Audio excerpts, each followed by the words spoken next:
Bayangkan ada lebih dari 12.000 hulu ledak nuklir tersebar di berbagai belahan dunia saat ini. Jumlah yang cukup untuk menghancurkan bumi berkali-kali lipat. Dua negara dengan kekuatan nuklir terbesar adalah Amerika Serikat dan Rusia. Rusia memiliki sekitar 5.000 hulu ledak, sementara AS lebih unggul dalam jumlah dengan 6.375 hulu ledak. Namun dalam dunia persenjataan nuklir, jumlah bukanlah satu-satunya faktor utama. Teknologi, sistem pengiriman, akurasi, dan efektivitas operasional justru lebih menentukan siapa yang lebih unggul dalam skenario perang modern. Amerika Serikat telah mengembangkan rudal dengan sistem pemandu GPS yang sangat akurat, memungkinkan serangan dengan penyimpangan hanya beberapa puluh kaki dari target. Sebaliknya, sebagian besar persenjataan nuklir Rusia merupakan peninggalan perang dingin, banyak di antaranya yang usang dan belum mengalami modernisasi. Rusia kerap mengancam dunia dengan retorika agresif, tetapi apakah mereka benar-benar mampu melancarkan serangan nuklir yang efektif?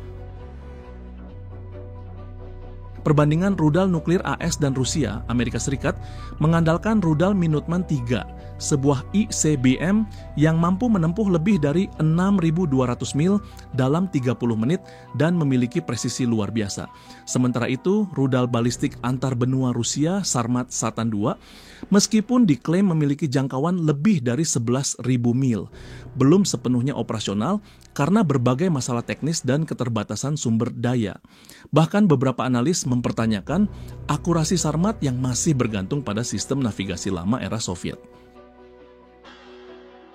Dari segi teknologi pertahanan, Amerika Serikat juga memiliki keunggulan yang signifikan. Sistem pertahanan rudal Amerika Serikat seperti Aegis dan THAAD dirancang untuk mencegat rudal berkecepatan tinggi. Bahkan rudal hipersonik Rusia seperti Avangard yang mampu mencapai Mach 20.500 meter per jam tetap memiliki kemungkinan untuk dicegat oleh sistem pertahanan Amerika Serikat. Pencegat SM-3 milik Amerika Serikat misalnya memiliki kecepatan hingga 9.300 mil per jam, cukup untuk menghancurkan rudal musuh sebelum mencapai targetnya. Selain itu, jumlah sistem pengiriman nuklir juga berperan besar dalam skenario perang nuklir. Amerika Serikat memiliki kapal selam strategis kelas Ohio, masing-masing mampu membawa 24 rudal Trident II, yang memiliki jangkauan lebih dari 7.500 mil dan bisa membawa hingga 14 hulu ledak independen.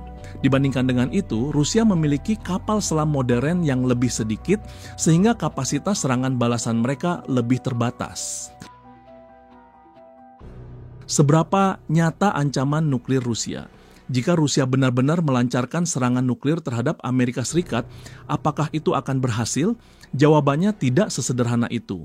Sistem peringatan dini Amerika Serikat, NORAD, dapat dengan cepat mendeteksi peluncuran rudal menggunakan satelit yang melacak tanda panas dari peluncuran. Setelah terdeteksi, Amerika Serikat hanya membutuhkan waktu beberapa detik untuk merespons dan mengaktifkan sistem pertahanan rudalnya. Bahkan jika 10 rudal nuklir Rusia berhasil diluncurkan, peluang untuk semuanya mencapai target sangat kecil. Sebagian besar akan dihancurkan oleh sistem pertahanan AS, sementara sisanya akan menghadapi serangan balasan yang jauh lebih mematikan dari AS.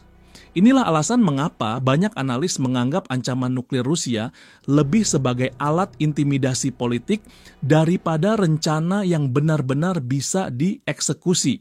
Selain itu, anggaran militer Rusia hanya sekitar 1/10 dari AS, sehingga mereka sulit untuk mengejar ketertinggalan dalam teknologi. Sebagai perbandingan, Amerika Serikat tidak hanya berinvestasi dalam nuklir, tetapi juga mengembangkan senjata baru seperti AGM-158C LR-ASM, rudal anti kapal canggih yang mampu menghancurkan kapal musuh dalam hitungan detik.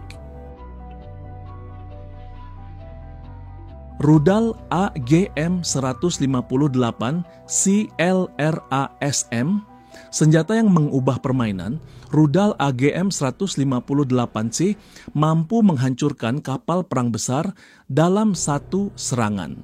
Dengan kecepatan lebih dari 800 mil per jam dan kemampuan manuver rendah, rudal ini sangat sulit dideteksi oleh radar musuh. Bahkan rudal ini dapat diluncurkan dari pesawat kargo seperti C-17, membuatnya lebih fleksibel dalam operasional. Kemampuannya semakin meningkat dengan penggunaan AI yang bisa mengidentifikasi titik lemah kapal musuh seperti area mesin atau bagian dek yang rentan. Hal ini memungkinkan penggunaan senjata yang lebih efisien tanpa harus menghabiskan banyak amunisi untuk satu target. Keunggulan ini menegaskan bahwa Amerika Serikat tidak hanya unggul dalam perang nuklir, tetapi juga dalam strategi perang laut modern. Sementara Rusia masih berkutat dengan senjata peninggalan Perang Dingin, Amerika Serikat terus melangkah maju dengan teknologi yang lebih canggih dan efisien.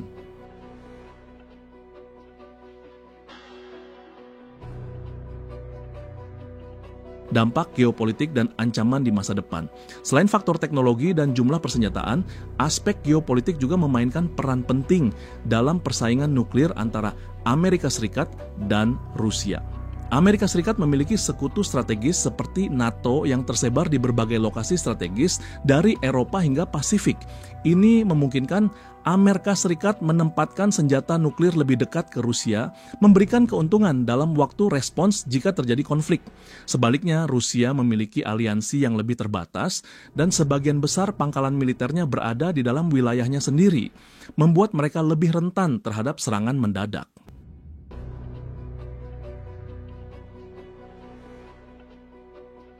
Selain itu, tren terbaru menunjukkan bahwa perlombaan senjata nuklir kini tidak hanya melibatkan Amerika Serikat dan Rusia. China, India, dan bahkan Korea Utara mulai meningkatkan persenjataan nuklir mereka, menambah kompleksitas situasi global. China misalnya mengembangkan rudal DF-41 yang diklaim memiliki jangkauan hingga 9.300 mil dan dapat membawa hingga 10 hulu ledak independen. Sementara itu, Korea Utara terus menguji rudal balistik jarak jauh yang berpotensi mencapai daratan Amerika Serikat. Dengan semakin banyaknya negara yang memiliki kemampuan nuklir, risiko konflik yang lebih luas semakin meningkat. Ini menempatkan dunia dalam situasi yang lebih berbahaya di mana ketegangan kecil bisa dengan cepat berubah menjadi eskalasi besar-besaran. Oleh karena itu, selain perlombaan teknologi, diplomasi dan strategi pertahanan kolektif menjadi faktor utama dalam menjaga keseimbangan kekuatan global. Kesimpulannya, siapa yang lebih unggul?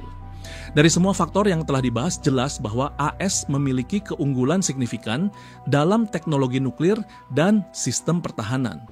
Rusia mungkin memiliki jumlah hulu ledak lebih banyak, tetapi banyak di antaranya tidak dalam kondisi siap tempur.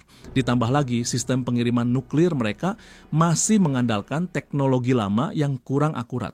Dengan investasi besar dalam sistem pertahanan dan rudal presisi tinggi, AS saat ini memiliki kemampuan untuk menetralkan ancaman nuklir Rusia, bahkan sebelum rudal mereka mencapai target.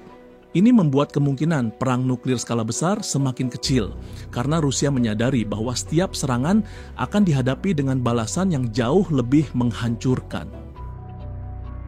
Namun, dunia tetap harus waspada. Ketegangan antara kedua negara terus meningkat, dan dengan perkembangan teknologi senjata baru, kita mungkin sedang memasuki era baru dalam perlombaan persenjataan global.